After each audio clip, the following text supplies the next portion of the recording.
12, 1, 2. Je vous dirai dedans, par la compassion de Dieu, à offrir vos corps comme un sacrifice vivant.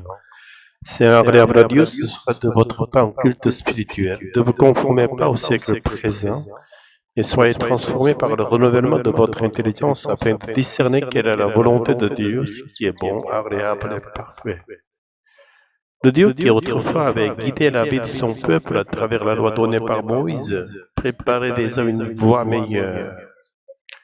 Il ne s'agissait plus désormais d'une existence fondée sur l'observation de règles extérieures, mais simplement sur la mortification des désirs rationnels, et d'une vie tout entière offerte elle-même comme un sacrifice vivant, sain et agréable à Dieu. Or, cette expression sacrifice vivant porte une intention apparente, voire une contradiction. Le sacrifice, par essence, implique la mort. Ce qui est vivant en soi n'est pas admissible sur l'autel. Un être vivant ne saurait être un vrai sacrifice, à moins qu'il ne le soit devenu autrement. Pour devenir ce sacrifice humainement impossible, il nous faut renoncer à une vie façonnée par les logiques du monde, pour nous engager dans une vie renouvelée intérieurement, guidée non par notre propre sagesse, mais par celle de Dieu. C'est alors que nous devenons, selon les mots de l'Écriture, morts au monde, mais vivants pour Dieu, et donc véritablement des sacrifices vivants.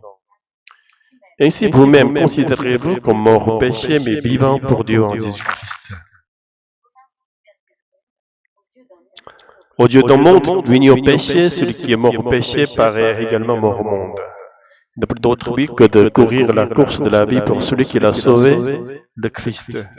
Et c'est lorsqu'un homme vit ainsi pour le Christ seul que Dieu le reconnaît enfin comme un être véritablement vivant, animé de la vie même du Saint-Esprit.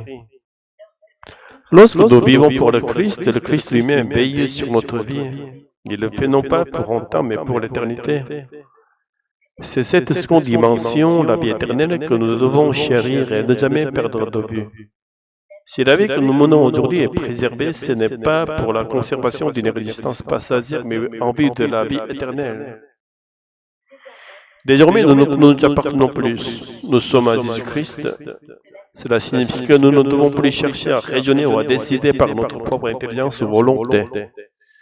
Mais cette poursuite va à l'encontre de tout ce que notre civilisation, et plus encore la modernité occidentale, centrée sur l'exaltation de l'ego, nous a enseigné comme voie de vie.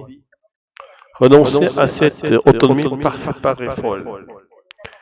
Et pourtant, parce que nous appartenons au Christ et parce que nous sommes à lui, il ne nous mène pas vers l'absurde ou la folie, mais vers une sagesse céleste que le monde ne peut ni connaître ni désirer.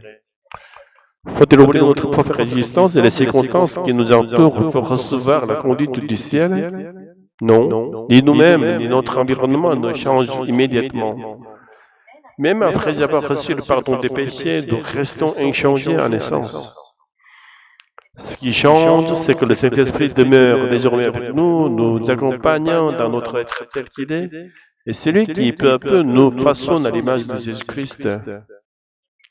Et cette œuvre de transformation n'est pas purement passive.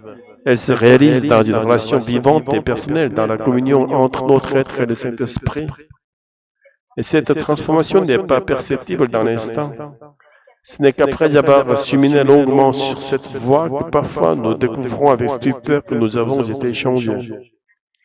Ainsi, nous devons regarder vers le Christ, même s'il nous semble inaccessible, et persévérer sans jamais renoncer, marchant avec le Saint-Esprit pas à pas. Ce qui rend cela possible, c'est notre amour pour Jésus. C'est parce que nous l'aimons que nous acceptons de supporter dans la joie le temps de l'épreuve. Si tous nos efforts ne sauraient suffire à reproduire l'image du Seigneur en nous, c'est ultimement le Saint-Esprit qui, dans une dernière touche, nous transforme selon cette image. Comme l'a écrit Calvin, si nous tenons nous-mêmes à la barre de notre vie, elle finira inévitablement brisée et naufragée. Telle est l'issue des hommes qui se croient sages à leurs propres yeux. Heureux celui qui remet la barre de sa vie entre les mains du Seigneur.